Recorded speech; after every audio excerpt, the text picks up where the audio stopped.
Hari ini kita akan sama-sama makan firman dari satu kebenaran tentang transformation of life, hidup yang diubahkan. Dan ini adalah tema besar, dan tema ini adalah kebutuhan kita. Katakan kebutuhan kita. Bapak Ibu Saudara-saudara, kita lihat dulu dalam 2 Korintus 4 ayat 16 sampai 18. Saya mohon bantuan Pak Robi membantu membaca 2 Korintus 4 ayat 16 sampai 18. Nanti siap-siap Roma 12 ayat 2. Saya akan masuk ke salah satu kamar dari Outbound Transformation. Saya masuk ke satu kamar tentang transformasi itu penting. Oke, mari berdiri bersama. Kita mendengarkan firman dan kalau dia akan membaca 2 Korintus 4 ayat 16.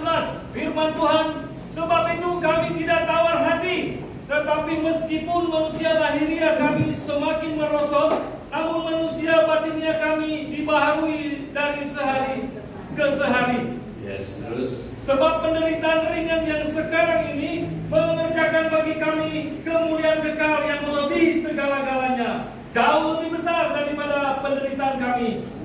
Sebab kami tidak memperhatikan yang kelihatan, melainkan yang tak kelihatan, karena yang kelihatan adalah sementara, sedangkan yang tak kelihatan adalah kekal. Yes. Ayat 16 sekali lagi Pak Robi. Ayat 16 firman Tuhan, sebab itu kami tidak tawar hati, tetapi meskipun manusia lahiriah kami semakin merosot, namun manusia batinnya kami dibaharui dari sehari ke sehari. Yes. Haleluya. Silakan duduk. Kami tidak tawar hati. Katakan bersama, kami tidak tawar hati. Ya, ayat ini menunjuk kepada sebuah prinsip hidup yang dikerjakan, dijalani oleh Paulus sebagai seorang anak Tuhan, bukan hanya hamba Tuhan, sebagai seorang Kristen. Dan ini saya lihat saudara-saudara ada kata dibaharui, ya, dibaharui. Kemudian ada kata manusia lahiriah dan manusia batinia. Manusia lahiriah, saudara-saudara, secara antropologi ada orang yang percaya bahwa manusia itu dikotomi atau dua saja, yaitu yang material dan imaterial. Material artinya sesuatu yang sifatnya kebendaan yang bisa diindrai, tapi ada kemudian yang imaterial yang tidak bisa diindrai. Tetapi kita firman mengajarkan kita bahwa hidup kita esensinya bukan hanya dua, tapi esensi kita memang kalau dari sisi terlihat dan tidak terlihat, hidup kita terbagi dua, yaitu tubuh yang terlihat, kemudian ada roh dan jiwa yang tidak terlihat. Yang tidak terlihat itu disebut imaterial, bukan materi yang bisa diraba. Tetapi intinya, katakan intinya, bahwa hidup kita terdiri dari roh, jiwa, dan tubuh. Ulangi, hidup kita manusia terdiri dari roh, jiwa, dan tubuh. Nah, waktu kita percaya Yesus, waktu kita lahir baru, maka roh kita sudah baru. Katakan amin. Roh kita sudah baru. Jadi kadang saya berdoa, saya ingat saya punya kata salah. Misalnya, Tuhan transformasi roh kami. Yang harus ditransformasi karena roh transformasinya sudah selesai. Transformasi roh sudah selesai. Dan Tuhan Yesus sudah bayar, sudah lunas. Nah, yang lanjut adalah manusia batinia kami terus-menerus diperbaharui tadi. Manusia batinia itu kan yang saya bilang tadi dikotomi, berarti yang materi itu tubuh fisik dan imaterial adalah roh dan jiwa. Di dalam manusia batinia terdapat roh dan jiwa. Roh tidak perlu lagi diperbaharui karena roh sudah dibaharui. Tetapi yang sedang terproses untuk dibaharui di dalam batinia, di dalam kotak batinia ada dua DP barang di dalam, yaitu roh dan jiwa. Dan yang sedang ditransform atau sedang diubah bentuknya bukan lagi roh, karena roh sudah selesai. dari segi tense itu sudah selesai, present perfect, artinya sudah selesai waktu itu, dan bukan present continuous karena sedang berlangsung, tapi sudah selesai. Jadi roh kita, katakan roh saya, semuanya roh saya sudah baru. Oke. Jadi sekarang kalau bicara tentang manusia batinia saya diperbaharui dari sehari ke sehari. Sebelum lanjut, nah kalau roh diapakan Pak Gembala? Roh kita didewasakan, ditumbuhkan, di-upgrade, dan menjadi serupa dengan Kristus. Kalau jiwa kita harus transform atau diubahkan menjadi serupa juga dengan pikiran Kristus. Karena di dalam jiwa terdapat ada 5 poin: pikiran, perasaan, kemauan kehendak, imajinasi, memori. Nah, ini 5 ini yang sedang mengalami proses transformasi. Saudara punya roh bisa baru, saudara punya roh bisa tidak ada masalah. Tapi kalau saudara bermasalah dengan jiwamu, karena maaf, tubuhmu dengan jiwamu dan roh itu satu paket. Sama seperti handphone. Halo. Sama seperti handphone. Engkau punya baterai, engkau punya pulsa, tapi engkau tidak punya signal. Maka pulsa dan bateraimu tidak berfungsi, tidak berguna. Engkau punya jaringan, engkau punya pulsa, engkau tidak punya baterai. Oke, engkau punya semuanya. Engkau punya pulsa, engkau punya baterai, engkau punya jaringan, engkau tidak punya handphone. Apa artinya semuanya? Kau tidak memiliki kehidupan lagi, sudah mati maksudnya. Jadi kalau kau masih hidup, kau masih punya handphone, masih bisa isi pulsa, masih bisa terkonek jaringan, masih bisa charge baterainya. Tapi kalau hidupmu sudah selesai, maka kau tidak punya apa-apa lagi. Tinggal apa? Dihakimi. Nah, kabar baiknya adalah statusmu setelah nanti masuk pengadilan penghakiman ilahi itu ditentukan di masa engkau berjemaat. Katakan amin. Jadi berjemaat jangan cari penghiburan saja, jangan cari berkat saja, tapi terutama cari perubahan yang namanya transformation. Katakan transformation. Malah kenapa Tuhan sedikit bahasa Inggris? Saudara satu saat akan mengerti. Karena kalau kita ke Malaysia nanti kita ada anak rohani kami di Malaysia ada 2 orang gembala. Kalau kita ke sana mereka Malaysia, bahasa Malaysia kalau bilang karena mereka bilang kerana, putar-putar kerana, ketemu pindah ipit. Bagaimana kita nanti? Jadi kita mesti go public dan go internasional. Oke, mau go internasional? Ya belajar. Saya juga belajar sampai hari. Tiap hari saya belajar karena saya tidak mau ketinggalan. Katakan amin. Transformasi itu penting karena sekali lagi, saudara, saya minta maaf, saya minta 3 orang bisa Bu Gembala tunjuk 3 orang supaya saya bisa ilustrasi menunjukkan perbedaan supaya saudara tidak bingung. Silakan tunjuk 3 orang Bu Gembala. Terserah Bu Gembala, yang penting jangan bencong. Tidak ada bencong di antara kita, amin. Yang bencong harus bertobat karena tidak ada bencong masuk surga. Haleluya. Haleluya. Tidak ada banci. Kita bilang banci tidak masuk surga. Sebelum saya lanjut, kami sudah makan minggu lalu di satu rumah makan. Sementara duduk-duduk, kemudian saya melihat ke kasir. Saya lihat ini laki-laki yang lihat mata seperti saya ada sesuatu. Saya lihat dia buang mata. Nah, tapi dia cuma kebetulan. Apa buka-buka sesuatu? Saya putar begini, masih. Tuhan dah tolong.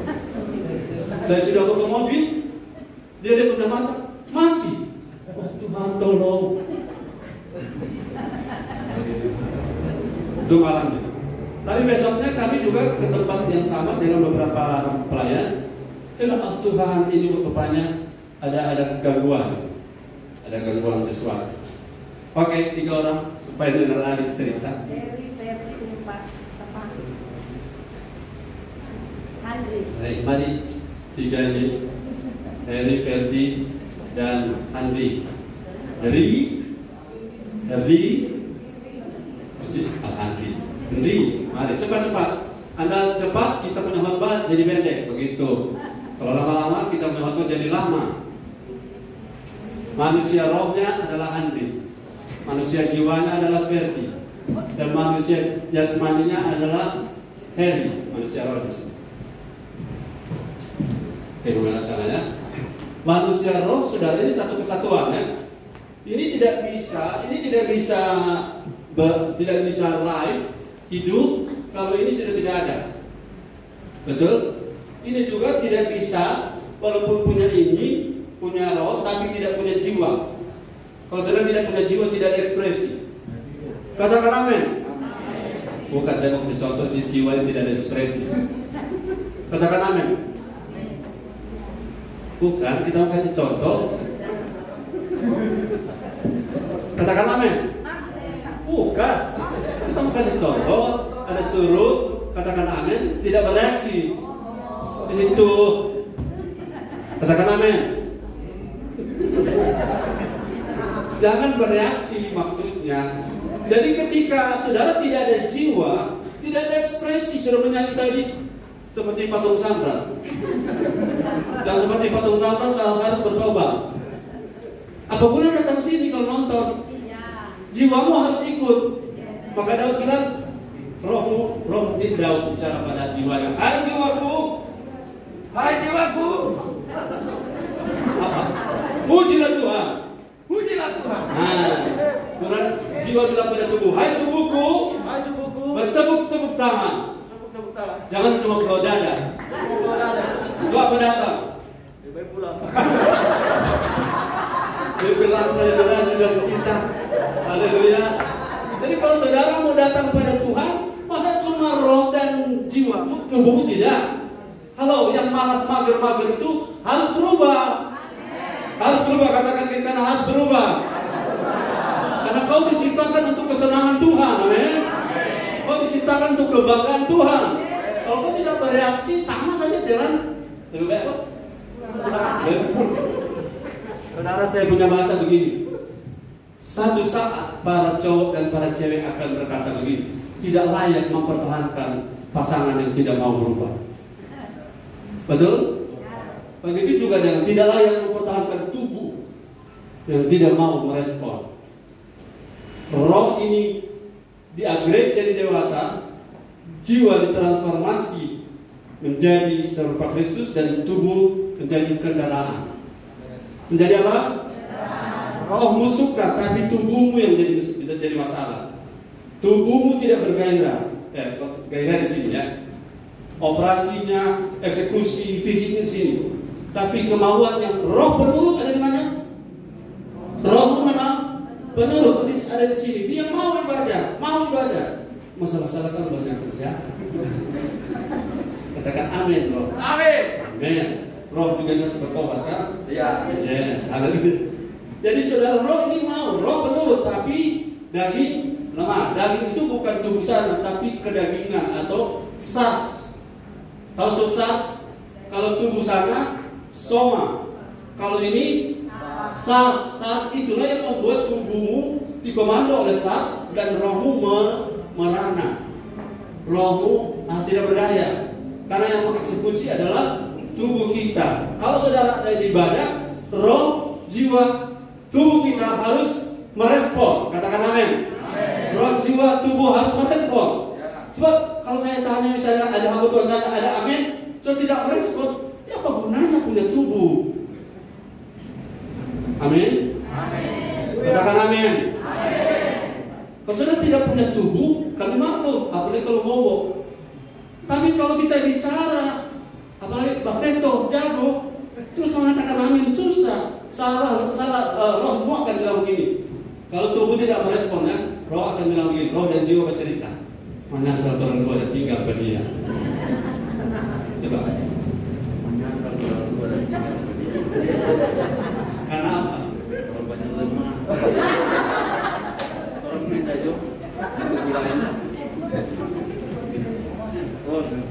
Ya, tidak ada jalan lain selain apa?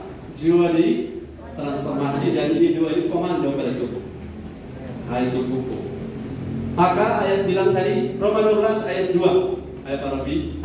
Roma 12 ayat 2. Kita yang penting hati. Ada orang punya teori. Malah kan yang penting hati. Tuhan kan melihat hati. Ya benar.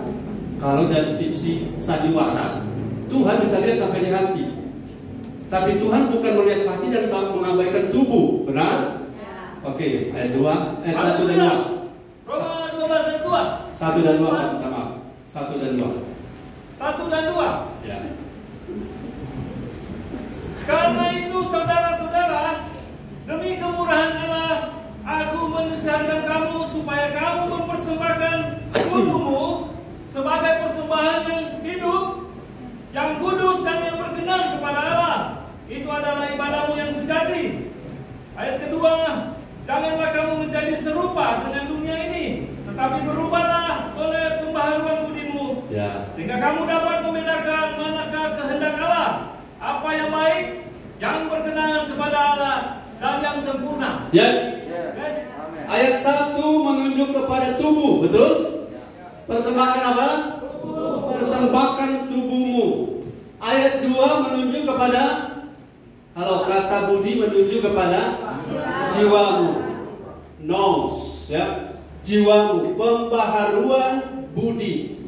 Pembaharuan budi itu artinya bukan pembaharuan roh, tapi pembaharuan budi atau jiwa. Dulu ini Ibu Budi di OTSD. Ya. Jiwamu budi, bukan body. Ini body, ini budi, ya. Dan ini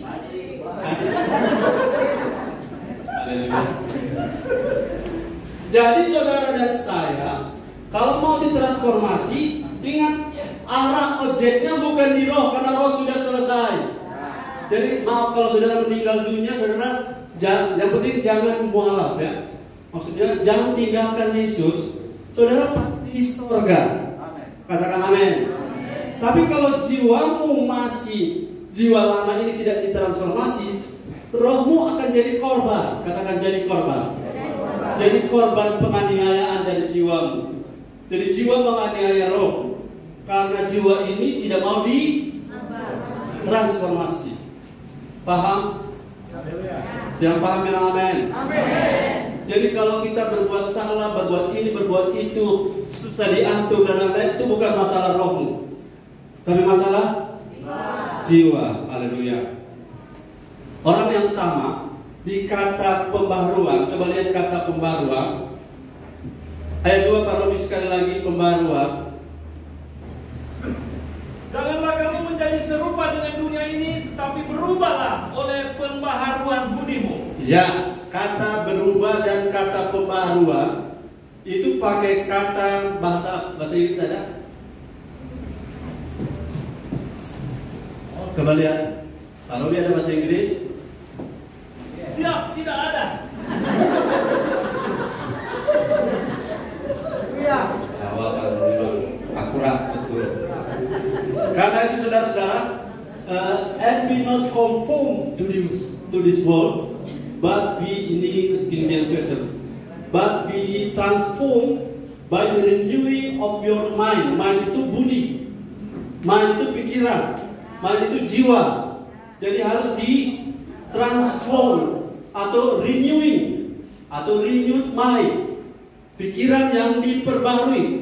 Jadi masalah hidup kita, usaha selalu gagal, rumah tangga kadang kacau balau, ekonomi kita berat-mari, kerohanian kita bermasalah, semangat dengan Tuhan berkurang naik turun, itu bukan pada rohmu tetapi pada jiwamu.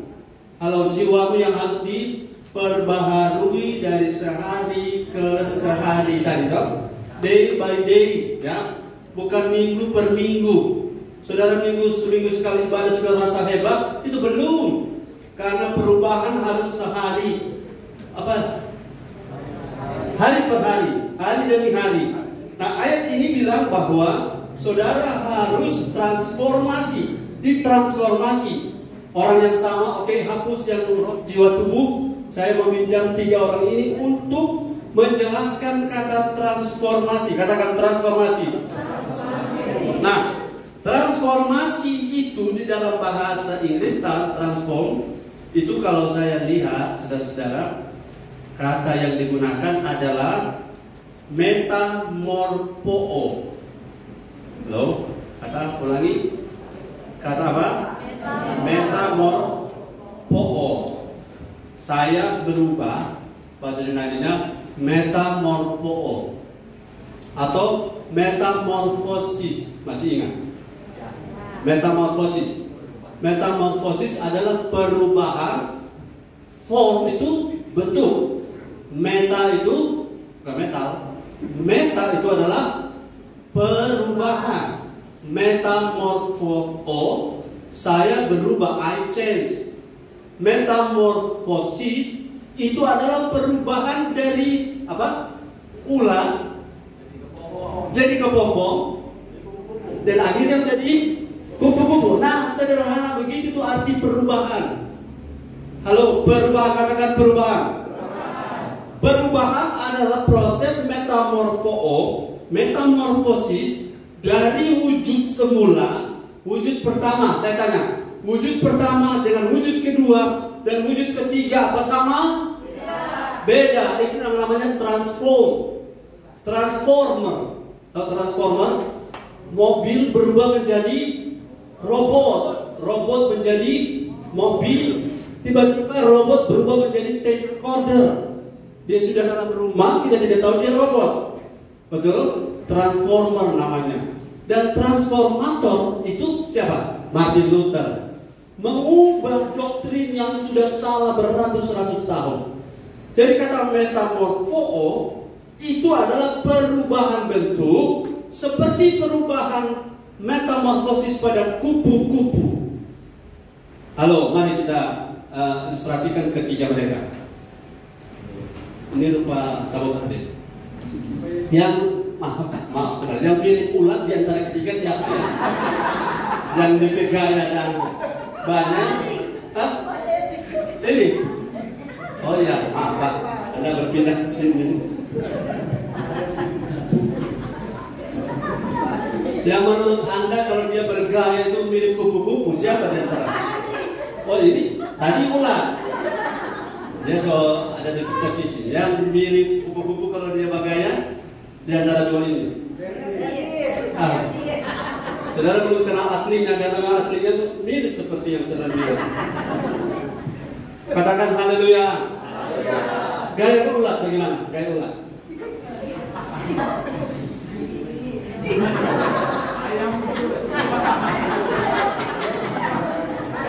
Gaya ulat.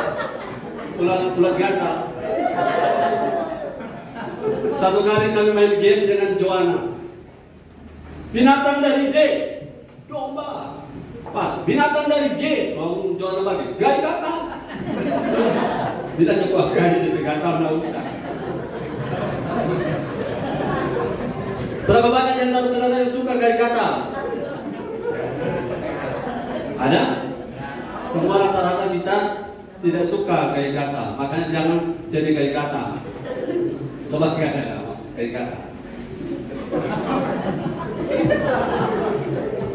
Oke, gaya kepompong. Ya, kepompong tuh. Cemaka. Kepompong kalau diganggu bereaksi karena dia terbungkus.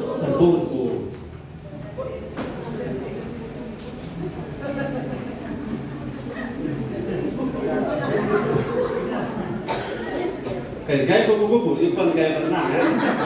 Gaya kupu-kupu. Gaya kupu-kupu.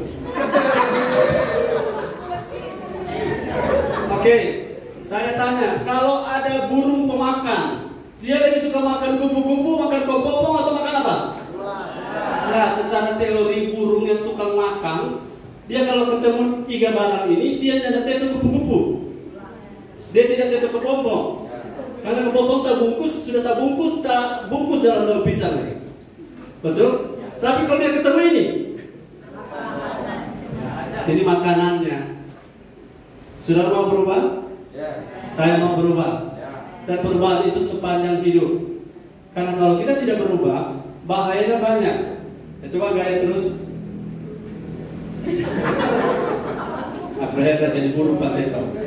Kemarin sini berdiri. Dia akan terbang dan dia akan mendekati siapa begitu. Haleluya.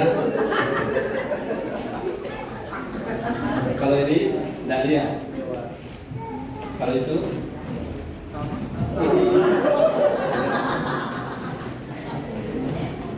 transformasi itu adalah perubahan bentuk jiwamu. Jiwa lama menjadi jiwa yang baru. Contoh jiwa lama, iri hati. Contoh jiwa lama, dengki. Contoh jiwa lama selalu negatif thinking. Jiwa lama itu harus diubah. Dan yang merubah kabar baiknya bukan kita sendiri saja. Yang bagian kita adalah mau berubah. Dan yang akan mengerjakannya adalah firman dan Roh Kudus. Dan masalah akan jadi alat uji untuk melihat perubahan kita. Katakan amin. Jadi saya mau berubah, saudara mau berubah, kita mau berubah. Berubah ke arah mana? Kita berubah menjadi serupa Kristus. Itu tujuan akhir.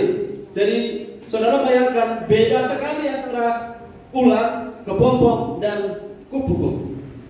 Saudara akan lihat seseorang berubah, lihat dari apa? Cara bereaksi terhadap masalah.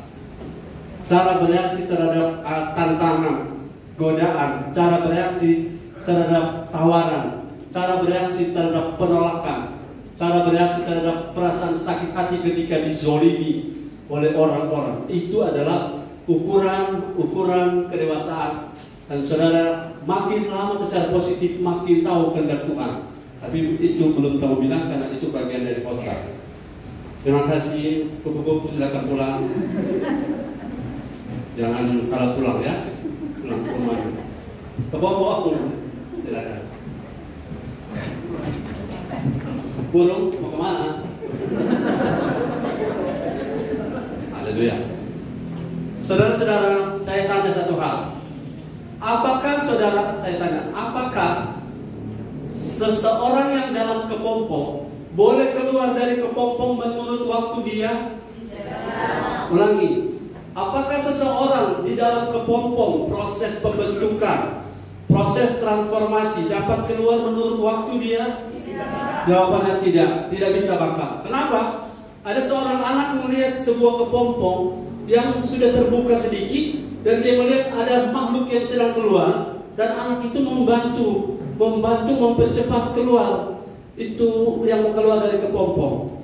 Dan alhasil memang cepat keluar, tapi kakinya belum berfungsi, sayapnya belum berfungsi, jadi dia lebih mirip monster mutan daripada kupu-kupu yang sebenarnya. Jadi jangan keluar sebelum waktunya. Maksudnya, jangan dulu kita berperang melawan iblis kalau kita tidak mau dibentuk atau kita belum ditransformasi di sisi tertentu. Dan saya percaya kabar baiknya bahwa kalau kita buka hati, katakan kalau saya buka hati, saya dapat berubah. Haleluya. Hidup yang ditransformasi itu penting karena yang pertama, kalau saudara dan saya berubah, Tuhan bisa atau kita bisa, maksud saya, menikmati janji-janji berkat Tuhan. Yesaya 60 ayat 1 dan 5. Yesaya 60 ayat 1 dan 5. Kalau kita mau berubah, mau ditransformasi, Yesaya 61 dan 5. Yesaya 60 ayat 1 dan 5, firman Tuhan. Bangkitlah, menjadi teranglah, sebab terangmu datang dan kemuliaan Tuhan terbit ke atasmu. Ayat 5. Pada waktu itu engkau akan heran melihat dan berseri-seri. Engkau akan tercengang dan akan berbesar hati, sebab kelimpahan dari seberang laut akan beralih kepadamu dan kekayaan bangsa-bangsa akan datang kepadamu. Yes. Haleluya. Haleluya. Haleluya. Saya senang saudara tidak terlalu bergairah dengan ayat ini, karena ayat ini adalah soal berkat. Saudara lebih bergairah kalau menjadi serupa Kristus. Amin. Jadi kalau saudara arise, ayat tadi bilang arise and shine. Arise and shine. Kalau bahasa Ibrani-nya arise to be strong. Kata Ibraninya kum, kata K-U-M, kum. Itu artinya rise to be strong. Rise, bangkit untuk jadi kuat. Masih ingat Petrus bilang Talita, Tuhan Yesus bilang Talita kumi. Talita kumi, aku berkata kepadamu bangkitlah. Jadi kita bangkit bukan untuk tidur lagi. Amin. Jadi kebangunan rohani yang sebenarnya adalah dari sehari ke sehari, bukan terjadwal. Katakan amin. Kebangunan rohani adalah dari sehari ke sehari. Dan kebangunan rohani yang dari sehari ke sehari inilah yang prospektif untuk saudara mengalami janji-janji berkat Tuhan. Tanpa kebangunan rohani kita tidak bisa berharap berkat Tuhan. Jika pada hari ini engkau mendengarkan firman dengan baik dan melakukannya dengan setia, itu namanya kebangunan rohani yang everyday. Every place, maksud saya itu. Everyday, saudara-saudara bangun rohanimu, maka berkatmu juga everyday. Berkatmu selalu datang setiap hari. Seperti yang Tuhan janjikan, bahwa akan ada hari-hari sorga dialami di bumi. Kenapa? Karena kita mau memilih untuk rubah sikap. Kalau saya malas, saya harus berubah dari malas saya. Saudara, ada waktu kami hamba Tuhan, kami manusia, tapi saya tidak ngomong ini untuk tinggal di keadaan itu. Ada waktu kami manusia memiliki ketidakcukupan tenaga, ketidakcukupan semangat, ketidakcukupan dorongan. Tetapi bagi kami harus memilih untuk terus bangkit. Kami harus memilih untuk mengatakan ya, never give up. Karena apa yang kami lakukan ini Tuhan mendukungnya. Apa yang kita lakukan bangkit iman. Saya sudah sharing dengan beberapa teman. Jangan biarkan dirimu ke gereja tergantung jemputan. Walaupun di awal-awal boleh, karena kau tidak tahu alamatnya. Tapi kalau tidak ke gereja hanya karena tidak dijemput, itu masalah, bro. Katakan kiri kanan, itu masalah.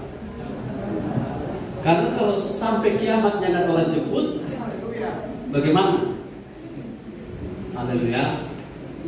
Gereja kita tidak menerapkan prinsip pakai bus besar, GBI Ciberes Nulai Manado, antar jemput gratis.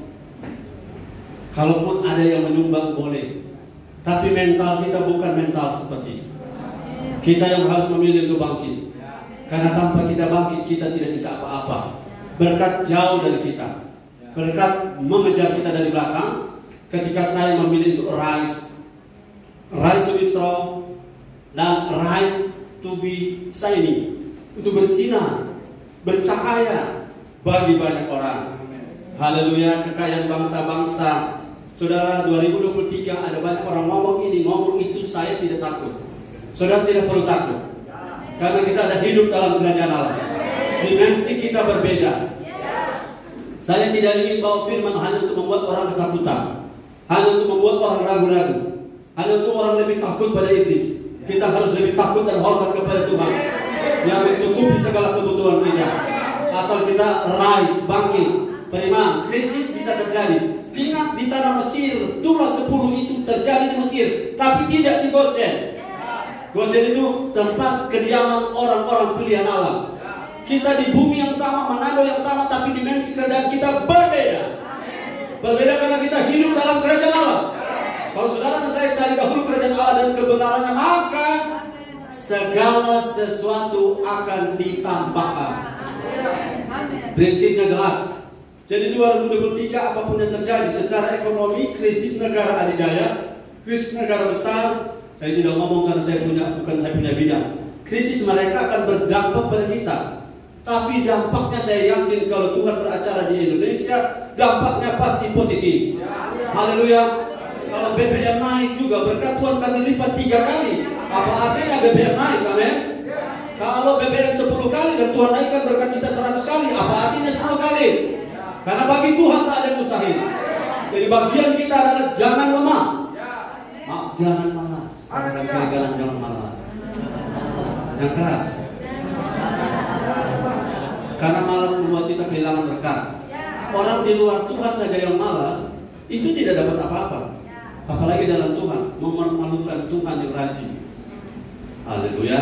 Yang kedua, Kalau kita berubah, hidup yang ditransformasi itu bisa membuat apa? Ibrani 5 ayat 14. Ibrani 5 ayat 14. Ibrani 5 ayat 14 firman Tuhan, tetapi makanan keras adalah untuk orang-orang dewasa yang karena mempunyai panca indera yang terlatih untuk membedakan yang baik daripada yang jahat. Sekali lagi Pak Robi. Sekali lagi. Ibrani 5 ayat 14.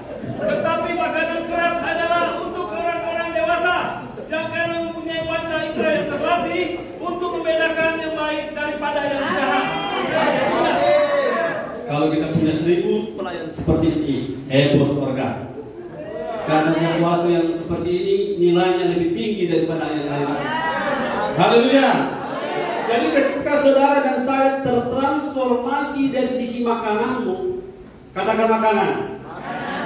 Saya sharing dengan para WL, kita punya pujian sini berpusat kepada bagaimana mengagungkan Kristus. Kita bukan bagaimana menarik Kristus turun ke level kita, tapi bagaimana kita tarik diri untuk naik press on to maturity. Kita naik ke level. Supaya apa? Kalau kita dalam sisi pujian penyembahan, sekarang dari sisi dengar firman, maka kita tidak lagi mau pada level susu. Katakan susu. Istimewa minum susu. Ini maksudnya bukan itu. Susu yang dimaksud adalah gambaran dari makanan yang tidak naik tingkat, naik level, tidak naik kualitas dan tujuannya. Jadi susu adalah gambaran dari orang yang tidak mau ditransformasi. Dan makanan keras bukan makanan kasar. Saya ulang-ulang ya, bukan firman kasar, tetapi makanan yang mengubah kita menjadi apa? Serupa Kristus. Halo, makanan yang merubah kita menjadi serupa Kristus. Jadi yang harus dirubah oleh kita adalah selera kita harus berubah. Selera apa? Selera firman. Haleluya. Saya pada level saya, kalau mendengar orang berkhotbah kalau di YouTube, saya rasa itu bukan salah, tapi tidak bermanfaat lagi sebagaimana kalau saudara mahasiswa mendengarkan rumus 1 kali 1 berapa? 1. 1 kali 1 1. Tapi bagi mahasiswa sudah tidak repot kan? Bagi orang yang sudah menghitung kalkulus, sudah menghitung yang namanya rumus Pitagoras, sudah yang namanya yang lebih rumit daripada itu, untuk akar 9 sudah bukan masalah. Betul? Tapi bukan berarti akar 9 sudah berubah karena kita tinggalkan. Tetap akar 9 adalah 7. Amin? Mantap. Akar 9 adalah 3. Mantap. Haleluya. Jadi ketika kita naik level, selera sekarang kita berubah karena indera kita, katakan indera kita tidak bisa terlatih kalau makanannya tidak diubah. Bagaimana indera yang terlatih? Saudara kalau di bisnis, saudara bisa tangkap ini orang ini curang, ini orang ini ada niat jahat, ini orang ini tidak benar. Saudara punya feeling, ya, sense of discerning, kemampuan mendeteksi sebelum. Berapa banyak orang sudah invest saja. Dia kirim uang sebanyak-banyaknya, seluruh tabungan dikirim dalam rangka janji investasi. 1 bulan 10 miliar bisa menjadi 100 miliar. Orang kirim 10 miliar, ternyata investasinya bodong. Dan saudara tidak mudah kalau saudara punya level rohani tidak di-upgrade, saudara tidak dapat membedakan orang-orang jahat dan orang-orang baik di sekitar kita. Untuk membedakan yang baik dan yang sesuatu yang rohani pakai ayat firman belum tentu tujuannya. Setuju dengan saya? Belum tentu tujuannya serupa Kristus. Belum tentu tujuannya menjadi untuk kepentingan Kristus. Dan latihlah indramu untuk menangkap sinyal-sinyal itu. Dan kalau saudara bisa menangkap sinyal itu, maka pada waktu itu saudara sudah tentu sudah melewati proses perubahan makanan. Katakan perubahan makanan. Jadi kalau saudara makannya, minta maaf, kalau saudara setiap hari makan pete, saudara akan jadi bau pete. Haleluya. Saudara yang tiap hari makan siomay, apa saja? Siap hari makan bakso, lama-lama mukamu bulat seperti bakso. Haleluya. Jadi saudara, kalau hidupmu ditransformasi spesial dalam hal selera makanmu, katakan selera makan. Selera makanmu naik level. Para tentara Amerika itu punya bekal dalam ransel mereka, ransum mereka di ransel mereka. Itu tidak bawa pizza yang satu piring besar, bukan? Mereka membawa apa? Apa? Mereka membawa tablet kecil yang pada pilot-pilot tertentu yang jatuh dari pesawat sudah lama mati, sudah tinggal tulang, tapi makanannya masih utuh, masih belum kadaluarsa. Dan makanan ini soal rasa tidak penting, tapi yang paling penting isinya. Yang paling penting apa? Nutrisinya atau isinya. Saudara, cara penyajiannya, bagaimana saudara berselera kalau makan itu hanya seperti sebuah tablet kapsul ampicillin misalnya. Ini makan dari ampicillin. Kan isinya tuh, yang paling penting isinya.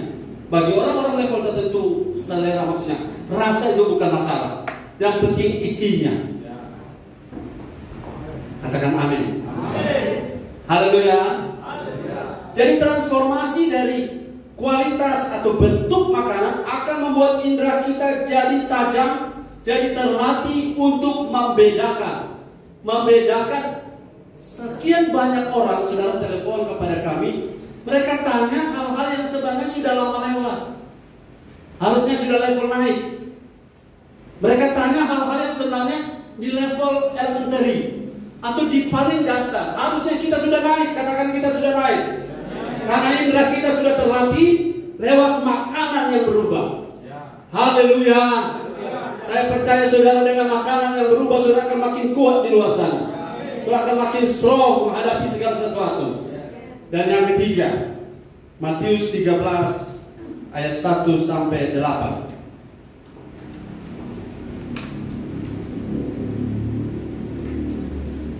Matius 13 ayat 1 sampai 8.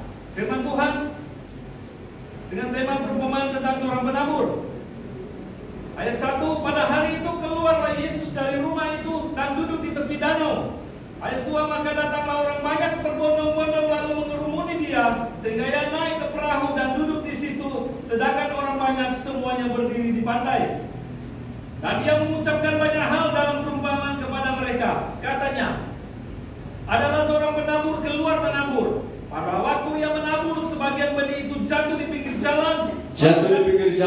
Lalu datanglah burung dan memakannya sampai habis.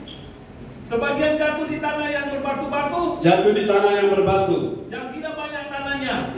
Lalu benih itu pun segera tumbuh karena tanahnya tipis. Tetapi sesudah matahari terbit, layulah ia dan menjadi kering karena tidak berakar. Sebagian lagi jatuh di tengah semak duri. Tanah bersemak duri. Lalu makin besarlah semak itu dan menghimpitnya sampai mati. Ayat 8. Dan sebagian jatuh di tanah yang baik, lalu berbuah. Ada yang 100 kali lipat, ada yang 60 kali lipat, ada yang 30 kali lipat. Saudara-saudara, pada poin yang ketiga, hidup yang ditransformasi membuat hidup kita bisa berbuah banyak. Amin. Hidup kita bisa berbuah 30, 60, 100. Tetapi yang harus ditransformasi adalah tanah hatiku. Tanah adalah, sebenarnya kalau bilang tanah menunjuk pada hati, tapi kalau bicara hati, ini lebih spesifik kepada bagaimana cara saya mendengar firman. Bagaimana cara saya mendengar firman. Jadi yang harus kita selalu gumuli, katakan gumuli, adalah firmannya sudah baik. Firman apa yang kita dengar. Oke? Kemudian dari siapa kita mendengar? Dan yang ketiga, bagaimana cara kita mendengar? Inilah yang perlu kita gumuli. Haleluya. Kalau dari siapa kita mendengar? Orang yang bicara pada kita, dia punya pergumulan. Kemudian firman apa yang kita dengar sudah fix. Kita harus firman yang membawa kita dewasa serupa Kristus. Sudah fix di situ kita. Kemudian bagaimana cara kita mendengar, itulah bagian kita. Di bagian sini kita harus mentransformasi hati kita. Saudara yang sering kali mendengar firman, kita sama, dan saya dulu juga sama. Sekian waktu mendengar firman, tapi yang kita paham, yang kita mengerti, yang kita bisa praktekkan, itu persentasenya itu jauh lebih kecil daripada jumlah yang kita dengar. Betul?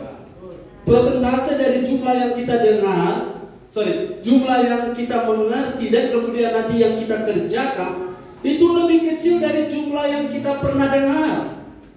Dan inilah masalah kita. Semua kita bergumul di sini. Kemarin ada pertanyaan, mana lebih berat? Mendengar firman atau melakukannya? Nah, saya akan menjelaskan itu di waktu yang akan datang, tapi saya menjelaskan secara seimbang. Sebenarnya kedua-duanya berat. Tapi yang membuat berat sebab akibat itu dari pertama adalah poin mendengar. Kalau saudara berat melakukan, tapi mendengarnya bagus, saudara masih punya potensi. Tapi kalau saudara berat mendengar dan karena berat mendengar, maka saudara tidak perlu mengolah atau memanage berat melakukan. Saudara harus memanage berat mendengarnya. Paham? Jadi kedua-duanya memiliki bobot beratnya masing-masing.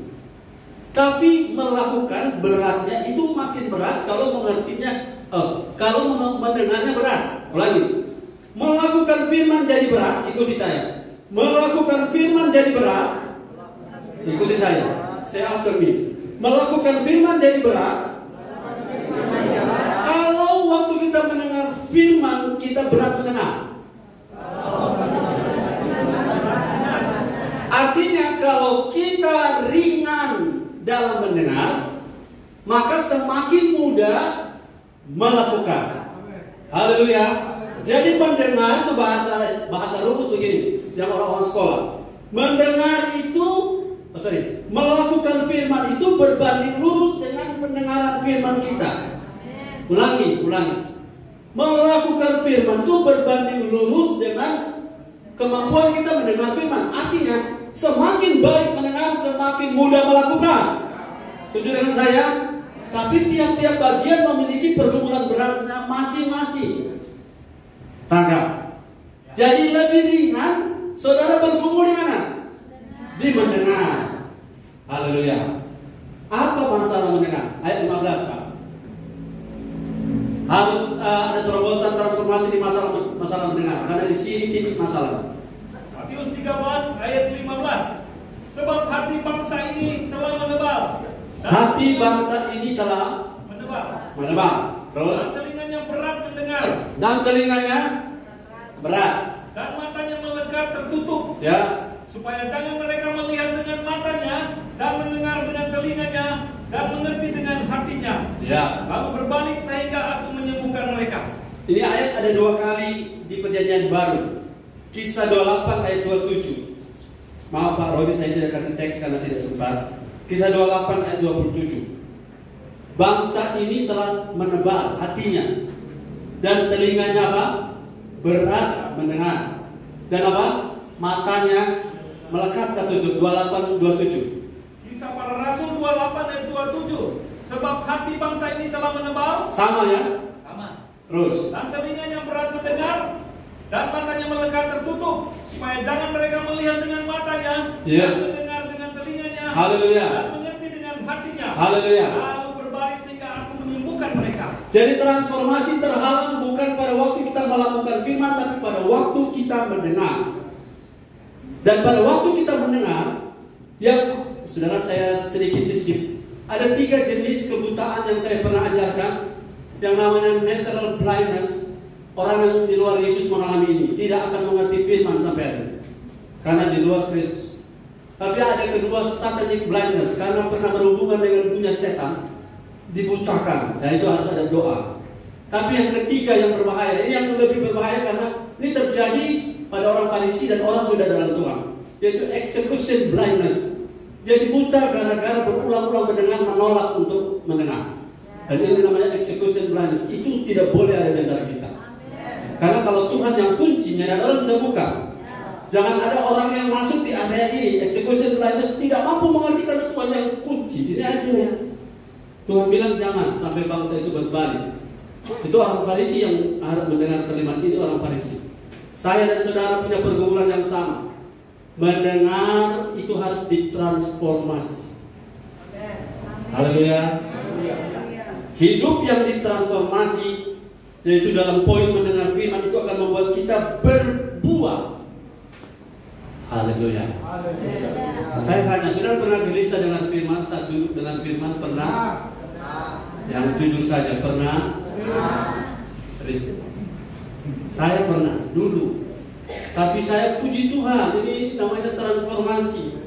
Transformasi itu kadang-kadang sudah lupa bahwa yang mengubah kita itu firman dan kekuatan Roh Kudus, dan bagian kita adalah mau, katakan mau. Atau buka hati. Lagi lagu tadi, dua lagu saya campur satu kali, sebelum yang mana tadi? Ku buka hati. Ku buka hati. Itu lagu yang mana? Jawabanmu berserah. Satu lagi. Ku buka hati untuk Roh Tuhan. Bagian saudara, bagian saya. Saudara, orang tidak bisa buka hati tanpa buka telinga. Coba periksa, jangan ada pakai cotton bud dan cucu di sini dan di setelah. Tidak bisa buka hati tanpa buka telinga.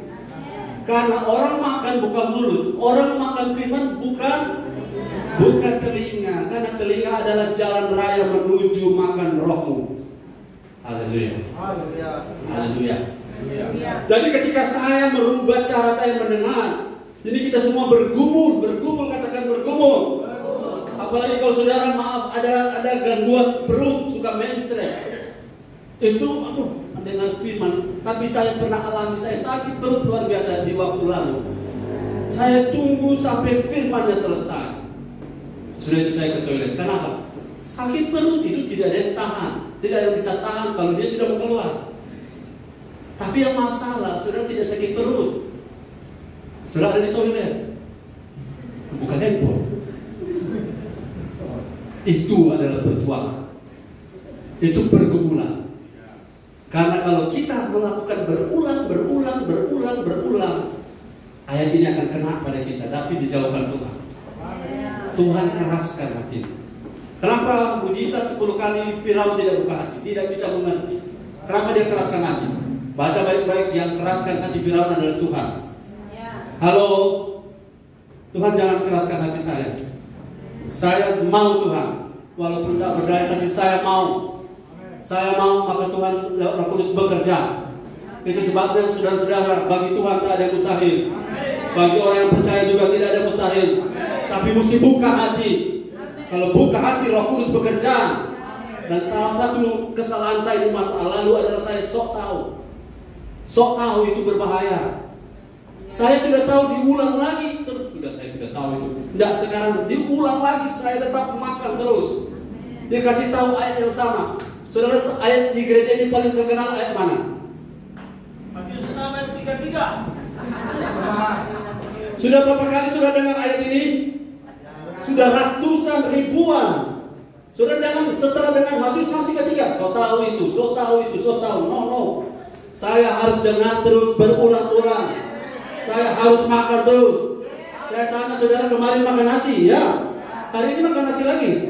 Kenapa? Karena itu kebutuhan. Jadi makan firman, makan terus. Jangan sok tahu, jangan pastiin. Buang rasa sok tahu. Karena rasa sok tahu akan membuat telingamu menolak firman. Kalau itu berulang itu akan jadi stuck. Dan kalau dia stuck, berkerak. Kemudian kalau rupa nasi dia bertus-tus. Lama-lama dia jadi kerak. Oh, kerak. Jadi apa? Jadi keras. Kalau sudah keras, itu firman tidak akan dapat masuk sama sekali. Itu lama-lama kalau seperti kota jadi stronghold. Kalau stronghold benteng, itu perlu 7 hari 7 malam untuk kita keliling sampai dia roboh. Jangan kita di situ. Katakan, saya tidak mau di situ. Haleluya. Transformasi dari sisi kemauan mendengar firman, maka hidup saya pasti berubah. Dan hasilnya 30, 60, 100 kali lipat. Ini bukan soal berkat materi saja, tapi soal perubahan hidup. Satu saat saudara akan bilang terima kasih pada gembala, terima kasih gembala. Kenapa? Saya pada level ini sudah sangat lapar dan haus akan firman. Gembala khotbah sudah 2 jam, saya masih suka tambah. Kalau pada level itu saudara akan mendengar lebih banyak. Kapasitas roh itu unlimited. Kalau saudara nonton bioskop berapa jam yang biasa nonton? Ketahuan itu kan nonton. Saya sarankan pelan-pelan altar tidak lagi nonton. Amin. Nonton. Oke. Nanti kita bahas kapan-kapan. Makin lama makin banyak roh kita makan firman, kita makin kuat. Makin lama roh kita makan firman, kita makin bisa membedakan mana kehendak Allah, mana yang bukan. Dan pada waktu itu hidup kita ringan. Keempat, sudah berapa? 4. Galatia pasal 4 ayat 3. Saudara masih bersama saya, katakan amin. Yang sudah pegang berhenti bilang haleluya. Atas kejujurannya. Galatia 4 ayat 3. Galatia 4 ayat 3 firman Tuhan, demikian pula kita, selama kita belum akil balik, kita takluk juga kepada roh-roh dunia. Yes, selama kita belum akil balik, selama kita belum berubah. Akil balik kan menjadi dewasa, menjadi matang, berubah. Saudara berubah, Power Ranger merah, biru, dan seterusnya. Selama kita tidak berubah, maka selama itu kita akan selalu kalah dengan roh-roh dunia. Katakan amin. Saudara mau menang dalam dunia bisnis, di sana ada setan. Dan setan-setan yang tidak kalah kalau saudara tidak akan balik. Saudara-saudara akan menang di sana. Kalau datang di gereja ditransformasi oleh firman dan Roh Kudus. Berhentilah berdoa untuk berhasil kalau saudara tidak bersedia untuk berubah. Ulangi, berhentilah berdoa untuk berhasil kalau saudara tidak bersedia untuk berubah. Katakan amin. Bilang kirikan, berhentilah berdoa kalau saudara sendiri tidak mau berubah. Berdoa untuk sukses maksudnya ya. Haleluya. Jangan kejar kesuksesan kalau saudara tidak kejar untuk mau berubah. Karena semua yang saudara dapatkan, yang tadi 3 kan itu komplementer semuanya ya. Komplementer artinya saling melengkapi, salah satu tidak ada, tidak jadi. Betul? 3 tadi, rohnya bagus, jiwanya lubang-lubang sedikit, tubuhnya lubang besar. Berkatnya bisa bertahan? Tidak bisa, karena dia komplementer. Saling melengkapi.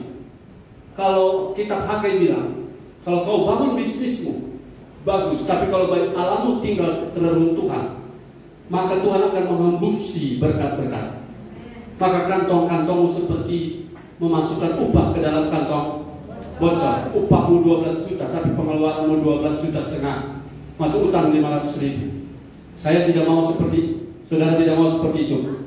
Jadi transformasi itu penting dalam rangka supaya saudara bisa menyimpan berkat-berkat. Berapa banyak yang masuk akan sebanyak itu keluar, akan lebih kalau bocor. Haleluya. Ketika saudara menghadapi roh-roh dunia, itu transformasi akan menolong saudara. 1 Petrus 5 ayat 8. Haleluya. 1 Petrus 5 ayat 8. Firman Tuhan, sadarlah dan berjaga-jagalah. Lawanmu si iblis berjalan keliling sama seperti singa yang mengaum-aum dan mencari orang yang dapat ditelannya. Oke, saya kasih ilustrasi yang 3 orang tadi, yang ulat dan yang kepompong dan yang kupu-kupu. Kalau burung pemakan yang dia datang yang dapat ditelannya yang mana? Kenapa ulat yang bisa ditelan? Karena bergerak.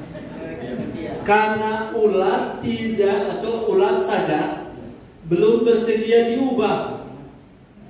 Betul? Jadi kalau saudara bersedia berubah, masuk ke pompong, betul? Dan kalau burung tadi, burung Hendra, datang untuk memakan, dia tidak akan melihat saudara, karena dia akan melihat siapa yang membungkus saudara. Betul? Proses itu akan membuat iblis tidak melihat saudara. Jadi proses daripada transformasi ini, press on ini akan membuat saudara tercover. Katakan amin. Saudara tercover, dan sehingga yang mencari orang yang dapat ditelannya tidak akan menemukan saudara. Katakan haleluya.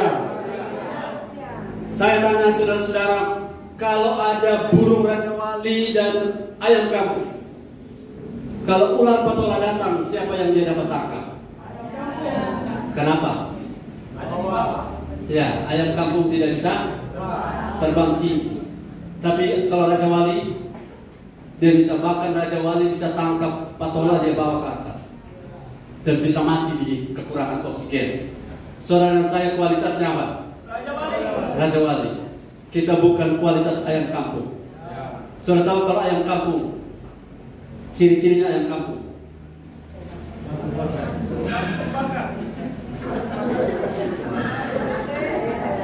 Ciri-cirinya ayam kampung cocok di memakan padang, ayam bakar. Ayam kampung itu, saudara, kalau menghadapi badai, lari ketakutan.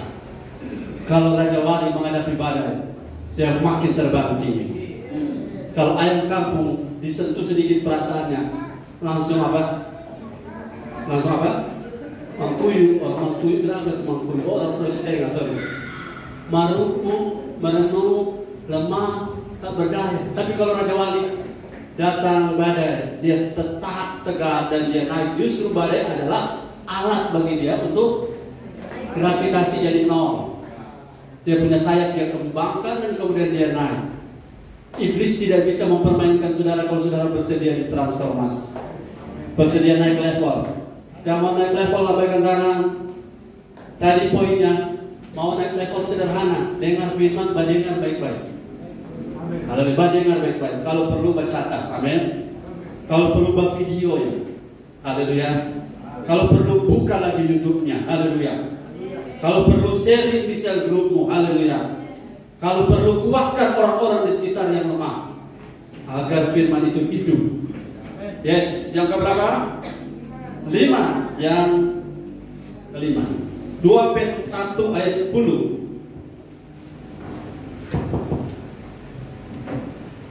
2 Petrus 1 ayat 10 firman Tuhan. Karena itu saudara-saudaraku, berusahalah sungguh-sungguh supaya panggilan dan pilihanmu makin teguh. Ya. Sebab jikalau kamu melakukannya, kamu tidak akan pernah tersandung. Yes. Kamu tidak akan pernah tersandung kalau kamu berusaha sungguh-sungguh. Panggilan dan pilihanmu dari level believer naik jadi member, member jadi disciple, disciple jadi minister, minister jadi mature son, dari paling bawah jadi sinar, dari sinar naik jadi believer, believer menjadi member, member menjadi disciple, disciple menjadi minister, minister menjadi mature son, naik dengan sungguh-sungguh berusaha. Sebab di pasal ini, tambahkanlah imanmu ini, tambahkanlah kebajikanmu dengan ini, tambahkan sampai level, sampai ayat ini bilang, kalau kamu melakukan proses transformasi itu, kamu tidak akan pernah tersandung. Orang yang tersandung itu selalu apa? Mudah lemah, mudah mundur, mudah tersinggung, mudah ngambek. Saya saran sudah sambil tunduk kepala saya, punya kepala saya tundukkan, saya malu saran ini.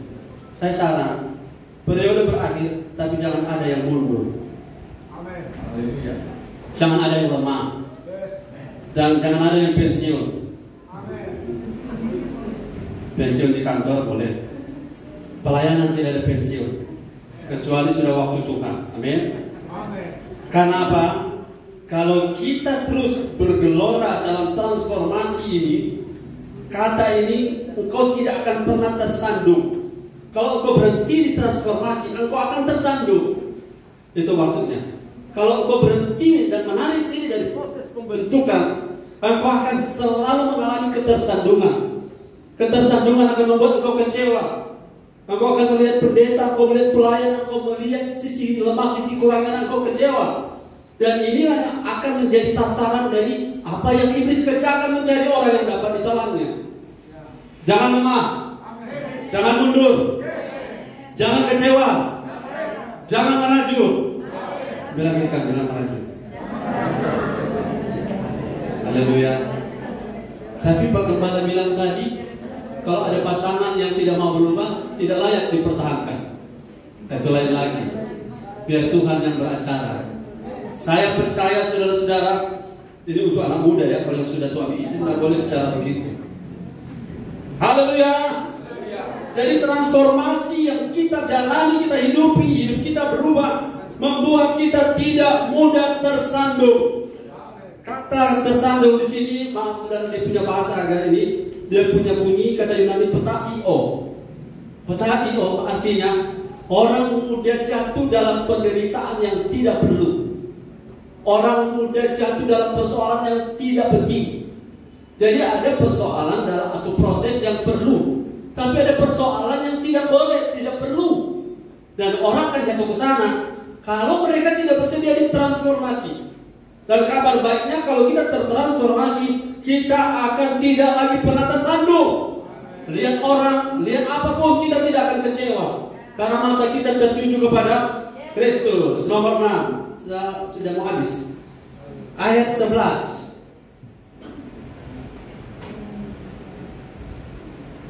2 Petrus 1 ayat 11. Ya. Firman Tuhan, dengan demikian kepada kamu akan dikaruniakan hak penuh untuk memasuki kerajaan kekal. Ya. Itu kerajaan Tuhan dan juru selamat kita, Yesus Kristus. Kalau saudara, kepada kamu yang mau ditransformasi, kamu bersedia diubahkan, kamu akan apa? Dikaruniakan hak penuh, abundantly right. Engkau akan memiliki hak penuh, tidak kurang. Naik di pesawat bisa naik tapi tempat duduk juga ada. Bagaimana naik di pesawat bisa ada dalam pesawat tapi tempat duduk full. Kita memiliki hak penuh. Katakan hak penuh. Hak penuh waktu apa? Bersedia di transformasi. Haleluya. Dan nomor yang terakhir, nanti saya sambung akan datang. Tunduk kepala.